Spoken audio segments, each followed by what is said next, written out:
Hi friends, welcome to balakavi channel. இன்னைக்கு வந்து நம்ம வீட்ல சிம்பிளா வீட்ல இருக்கக்கூடிய மசாலா வச்சு இன்னைக்கு சாம்பார் சாதம் பிஸ்மில்லாபாத் எப்படி செய்யறது அப்படினு தான் फ्रेंड्स பார்க்க போறோம். புதுசா அந்த சேனலை பார்க்கறீங்கன்னா மறக்காம Subscribe பண்ணிட்டு பக்கத்துல உள்ள பெல் சிம்பலை பிரஸ் பண்ணீங்க. நான் தினம் போற வீடியோஸ் எல்லாமே உங்களுக்கு நோட்டிஃபிகேஷனா வரும். அதுக்கு நான் 1 கப் அளவு பச்சரிசி எடுத்துர்க்கேன். 1/2 கப் அளவு துவரம்பருப்பு எடுத்துர்க்கேன். இது ரெண்டுத்தையும் நல்லா கழுவி கலஞ்சிக்கிட்டு ஒரு 5 நிமிஷம் ஊற வச்சு எடுத்துக்கலாம்.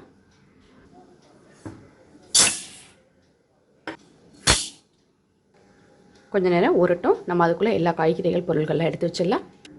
அடுப்பத்தை வச்சு அடுப்பில் ஒரு குக்கர் பாத்திரம் வச்சுக்கலாம். அதில் நான் ஊற வச்சு எடுத்துக்கிட்டேன் இந்த துவரம்பருப்பு சேர்த்துக்கிறேன். ஃபஸ்ட்டு துவரம்பருப்பு 1/2 கப்பு சேர்த்துருக்கேன். அரிசி 1 கப்பு சேர்த்துருக்கேன். அது எல்லாத்துக்கும் சேர்த்து எந்த கப்பால் அரிசி எடுத்தோமோ அந்த கப்பால் ஒரு 7 கப் அளவு தண்ணி விட்டுக்கலாம். 7 கப் அளவு நான் தண்ணி விட்டுக்கிட்டேன். இதில் முருங்கைக்காயை நான் ஃபஸ்ட்டு வேக வச்சுக்கிறேன். ஒரு தக்காளி கட் பண்ணி போட்டுக்கிறேன். மஞ்சள்தூள் சேர்த்துக்கிறேன். இந்த பருப்புக்கு தேவையான அளவு மட்டும் உப்பு சேர்த்துக்கிறேன். கொஞ்சமாக கருவேப்பிலை சேர்த்துக்கிறேன். இந்த பருப்பு வாசனையை வேகத்து கொஞ்சம் மல்லி இலை, கொஞ்சமாக வெங்காயம் நல்லா ஒன்றா மிக்ஸ் பண்ணி ஒரு விசில் வச்சு வேக வச்சு எடுத்துக்கலாம். நல்லா லாக் பண்ணி ஒரு விசில் போட்டு ஒரு விசில் வந்தோடனே ஆஃப் பண்ணிடுறேன்.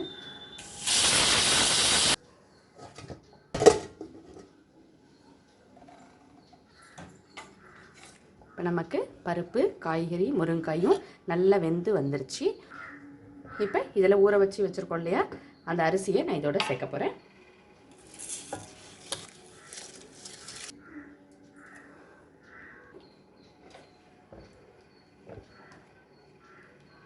அரிசி சேர்த்தாச்சு.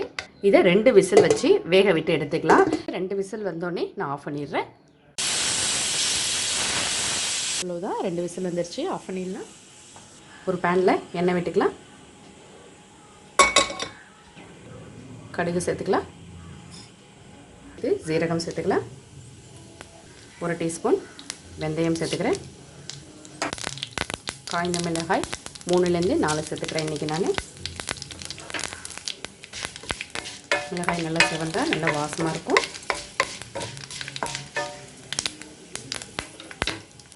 கருவேப்பிலை சேர்த்துக்கலாம்.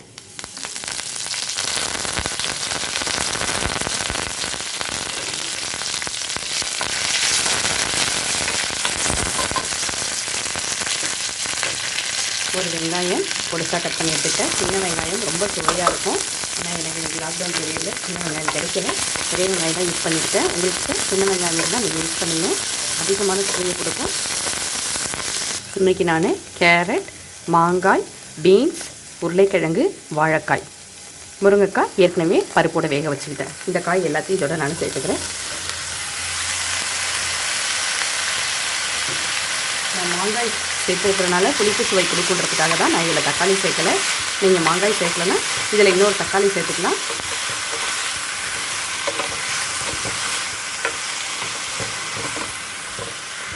இந்த காய்கள் வேகிற அளவுக்கு கொஞ்சம் தண்ணி சேர்த்துக்கலாம். நம்ம தண்ணியோட காய் நல்லா வேகும் போதே காரத்துக்கு நான் சாம்பாருக்கு ரெடி பண்ணக்கூடிய மிளகாய்த்தூள் அதுதான் இன்றைக்கி நான் சேர்த்து பிஸ்மில்லாபாத் செய்கிறேன். அதுவே நல்ல சுவையாக இருக்கும் அப்படின்றதுக்காக தான் நான் உங்கள்கிட்ட இன்றைக்கி இதை ஷேர் பண்ணியிருக்கேன். உப்பு ஏற்கனவே நம்ம பருப்போடவே உப்பு சேர்த்துருக்கோம். அதனால் பருப்பு வந்து நீங்கள் பார்த்து சேர்த்துங்க. நான் பருப்பு வேக வைக்கும்போது உப்பு சேர்த்தா வேக வச்சுருக்கேன். பெருங்காயம் ஒரு 1/2 டீஸ்பூன் சேர்த்துக்கிறேன்.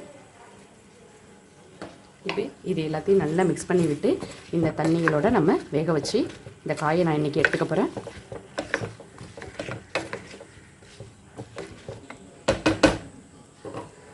ஒரு மூடி போட்டு மூடி வேக வச்சிடலாம்.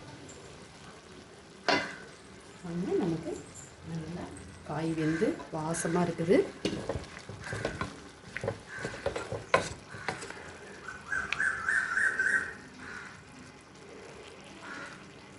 நமக்கு பாருங்கள் எவ்வளோ பெருசு நான் கேரட் போட்டிருக்கேன். அதை நல்லா நம்ம ஸ்பூனால் கட் பண்ணும்போது ஈஸியாக கட் ஆகிடுச்சு பாருங்கள். அந்த அளவுக்கு நமக்கு காய் வந்து நல்லா வெந்து வந்திருக்கு. இப்போ இந்த ஸ்டேஜில் நான் ஒரு சின்ன லெமன் சைஸ் அளவு புளி கரைச்சல் திக்காக எடுத்துக்குங்க. அப்போ தான் நமக்கு ரொம்ப நேரம் கொதிக்காது, சீக்கிரமாக நம்ம கொதிக்க விட்டு இறக்கிடலாம். இப்போ இது கொஞ்சம் நேரம் ஒரு 2 நிமிஷம் கொதிச்சா போதும். நேரம் கொதிக்கட்டும்.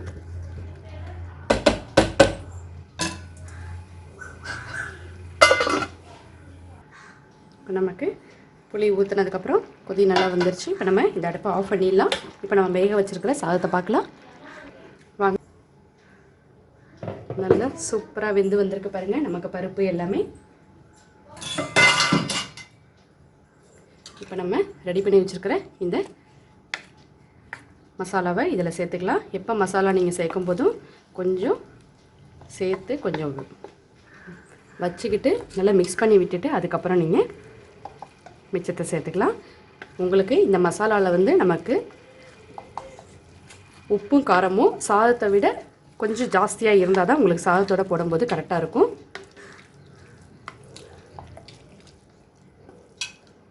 இதுவும் நம்ம சேர்த்துக்கலாம்.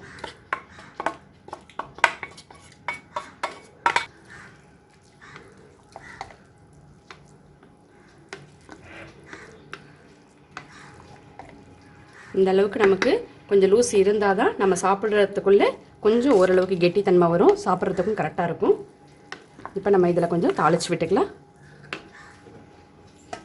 தாளிக்கிறதுக்கு நெய் விட்டுக்கலாம். நெய் வந்து ரொம்ப வாசமாக இருக்கும். நெய் நல்லா ஹீட் ஆகிடுச்சு. இப்போ இதோட நம்ம ஏற்கனவே கடுகில் நம்ம தாளிச்சிட்டோம். அதனால் கருவேப்பிலை மல்லி மட்டும் வாசனைக்கு நம்ம தாளித்து இந்த சாதத்தோடு போட்டுக்கலாம்.